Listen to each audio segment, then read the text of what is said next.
दादा गुरु मच्छिंद्रनाथ त्या गर्भगिरी पर्वतात त्यांची भाषा आहे लईच निराळी. हे बंगाली बंगाली बाबा बोलत बंगाली.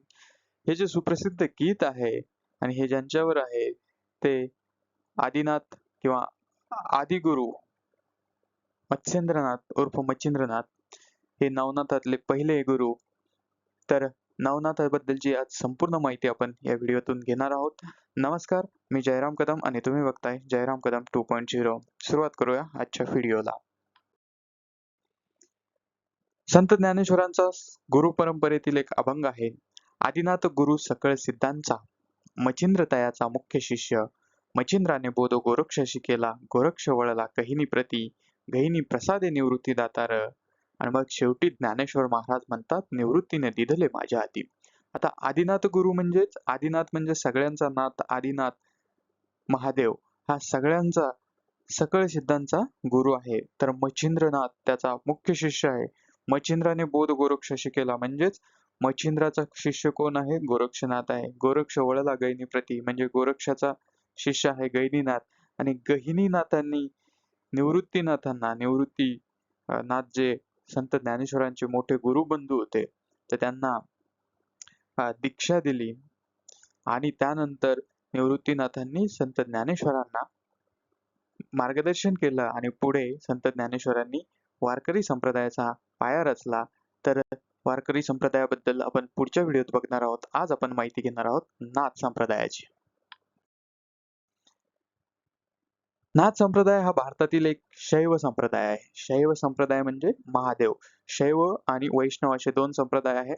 एक महादेवाची भक्ती करणारे आणि एक भगवान विष्णूची. तर भगवान विष्णूची भक्ती करणाऱ्यांमध्ये राम, कृष्ण हे अवतार येतात. तर पंढरीचा पांडुरंग, ठीक आहे, हा सुद्धा याच्यामध्ये वैष्णवामध्ये मोडतो. तर वैष्णवांचा मेळा असं आपण ऐकतो. नाथ या संज्ञेचा अर्थ रक्षणकर्ता अथवा स्वामी असा होतो. आदिनाथ म्हणजे शिव किंवा महादेव यांच्यापासून या संप्रदायाचा उगम झाला म्हणून त्याला नाथ संप्रदाय असे नाव मिळाले. या संप्रदायाची दीक्षा घेतल्यानंतर व्यक्तीला आपल्या नावानंतर नाथ हा शब्द जोडता येतो. नाथ संप्रदायाची स्थापना मत्स्येंद्रनाथ उर्फ मच्छिंद्रनाथ यांनी केली आणि गोरक्षनाथ उर्फ गोरखनाथ यांनी त्याचा पुढे विकास केला. नाथपंथ व नाथ संप्रदाय हा शैव संप्रदायातील एक योगप्रधान संप्रदाय असून याचा उगम सुमारे 8व्या ते 12व्या शतकात झाला. योग मार्गाने सिद्धावस्था प्राप्त करणे हे या पंथाचे ध्येय आहे. 9व्या शतकातील मच्छिंद्रनाथ हे या संप्रदायाचे पहिले मानवी गुरु. गोरखनाथांनी या संप्रदायाला नावारूपाला आणले. गुरु मच्छिंद्रनाथांना संजीवन मंत्राची दीक्षा प्राप्त आहे. दैत्य गुरु शुक्राचार्य यांना प्रसन्न करून त्यांच्याकडून गुरु मच्छिंद्रनाथांनी संजीवन मंत्राची दीक्षा मिळवून घेतली व नंतर ही दीक्षा गुरु गोरक्षनाथांना देण्यात आली. चुकीचा वापर होऊ नये म्हणून संजीवन मंत्राची दीक्षा नाथांनी गुप्त स्वरूपात ठेवली. नाथ संप्रदायामध्ये गृहस्थ जीवन पद्धती सुरू करण्यासाठी गुरु गोरक्षनाथांनी स्त्री व पुरुष यांची मातीचे पुतळे निर्माण करून त्यात संजीवनी मंत्र व महामृत्युंजय मंत्रांची मातीच्या पुतळ्यात जीव निर्माण केला.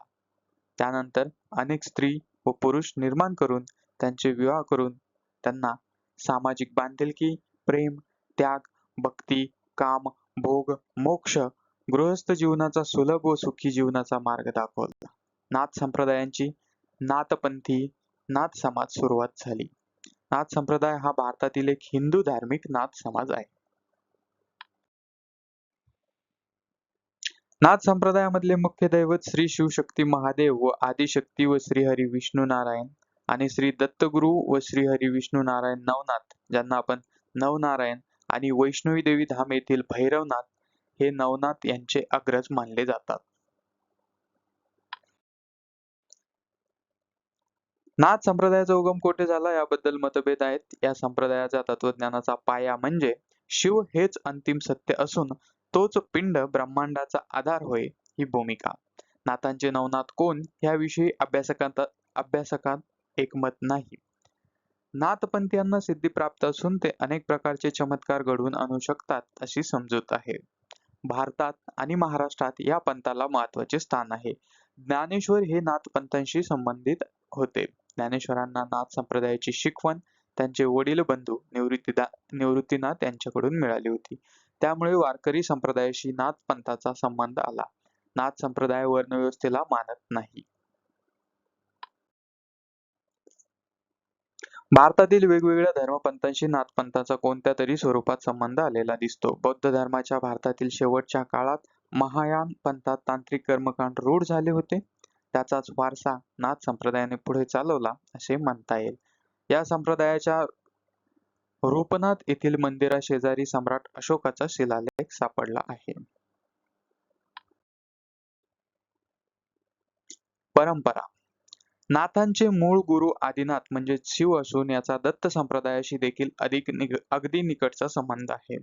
नाथ परंपरेप्रमाणे नवनाथांपैकी अनेकांना या संप्रदायाची दीक्षा दत्तात्रयाकडून मिळाल्याचे दिसून येते. तांत्रिकदृष्ट्या जरी दत्त संप्रदाय आणि नाथ संप्रदाय यामध्ये भिन्नत्व असले तरी दोन्ही संप्रदायांकरिता अत्यंत पूजनीय असलेल्या गुरु दत्तात्रयामुळे या दोन्ही संप्रदायामध्ये सलोख्याचे संबंध असल्याचे आढळते. नाथांच्या परंपरेमध्ये अनेकदा हा संप्रदाय म्हणूनच नाथमत, अवधूतमत, अवधूत संप्रदाय, सिद्धमत इत्यादी नावांनी ओळखला गेला आहे.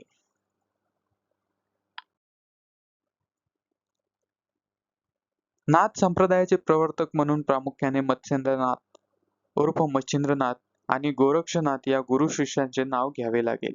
या दोघांचा जन्म, त्यांचे चमत्कारांनी भरलेले आयुष्य, त्यांनी केलेले कार्य या विषयांशी संबंधित अनेक कथाही जनमानसात प्रचलित आहे. मत्स्येंद्रनाथांनी त्यांच्या मासळी आईच्या पोटात असताना शिवपार्वती संवाद दैवयोगाने कानी पडल्यावर प्राप्त करून घेतलेले ज्ञान, गायीच्या शेणाच्या ढिगातून गोरक्षनाथांचा झालेला जन्म, मत्स्येंद्रनाथांना खाव्याशा वाटलेल्या वड्याकरता गोरक्षनाथांनी आपला एक डोळा काढून देऊन दाखवलेली पराकोटीची गुरुभक्ती, मंत्रजप करताना हाती असलेल्या मातीच्या पुतळ्यामध्ये प्राणसंचार होऊन गोरक्षनाथांकडून गहिनीनाथांचा झालेला चमत्कृतीपूर्ण जन्म अशा त्यांच्या असंख्य कथा महाराष्ट्राच्या मातीत खोलवर रुजल्या आहेत. शिवशक्ती आणि दत्तात्रय ही नाथ संप्रदायातील महत्वाची दैवते होत.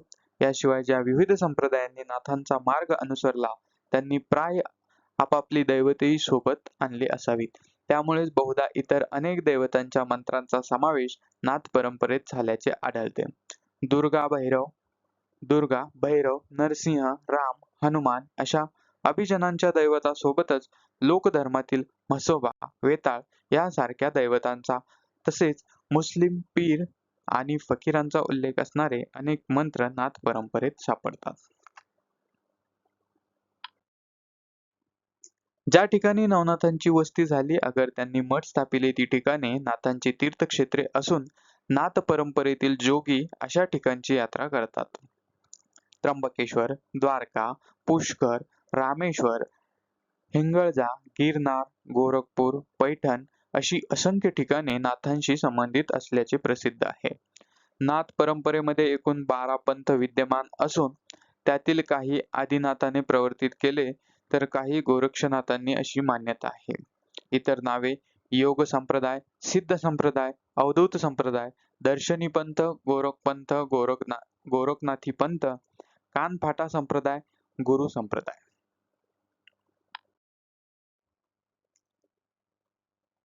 उगमस्थान.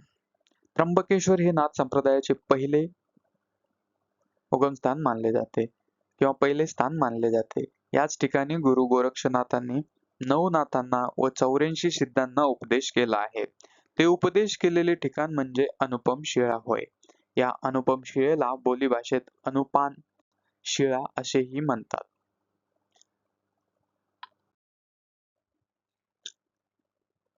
अनुपम शिळेचे महत्व. ब्रह्मगिरीवरील कौलगिरीच्या पोटाला अनुपम शिळा आहे. या अनुपम शिळेविषयी नाथांची धारणा अशी एकदा सिंहस्थ कुंभमेळ्यात 60,000 ऋषी सध्या जिला अहिल्या नदी म्हणतात तेथे स्नान करीत होते. गुरु गोरक्षनाथ बाल स्वरूपात तेथे आले व तेही स्नान करू लागले. त्यावेळी त्यांनी हर हर गंगे अशी हाक दिली. बाकीचे ऋषी म्हणू लागले की ही गंगा नाही, गोदावरी आहे. तू तिला गंगा कसे काय म्हणतोस? त्यावेळी गोरक्षनाथांनी गंगेची आराधना केली. प्रत्यक्ष गंगा तिथे प्रकट झाली. त्यावेळी ऋषींनी विचारले, महाराज तुम्ही कोण आहात? तेव्हा गोरक्षनाथ मूळ रूपात प्रगट झाले. तेव्हापासून नाथ संप्रदाय तिला गंगा मानतात. त्यामुळे ज्याला सामान्य व्यक्ती अहल्या गौतमी संगम म्हणतात, त्यालाच नाथ संप्रदायाचे साधू गंगा गौतमीचा संगम मानतात. नागपंचमीचे महत्त्व. दर 12 वर्षांनी नागपंचमीच्या दिवशी देशभरातील नाथ याच गंगा गौतमी अहिल्या गौतमी संगमावर स्नान करतात. 60,000 ऋषींच्या विनंतीवरून गुरु गोरक्षनाथांनी त्यांना येथे उपदेश देण्याचे मान्य केले होते. त्या सर्व ऋषींना घेऊन गोरक्षनाथ कौलगिरीकडे गेले. तेथे त्यांनी एका शिळेवर सर्व ऋषींना बसवून उपदेश दिला. त्यातील गुरु गोरक्षनाथांची सांगितलेला प्रत्येक शब्द जशाचा तसा 9 जणांनी ग्रहण केला. त्यांना नवनाथ असे म्हणतात. तो उपदेश ऐकून 84 जण उभे राहिले व त्यांना त्यातील भावार्थ समजला, म्हणून त्यांना सिद्ध म्हणतात. नवनाथ व 84 सिद्धांना या शिळेवर गुरु गोरक्षनाथांनी उपदेश केल्याने या शिळेला अनुपम शिळा म्हणतात. अनुपम म्हणजे उपमा नसलेली शिळा.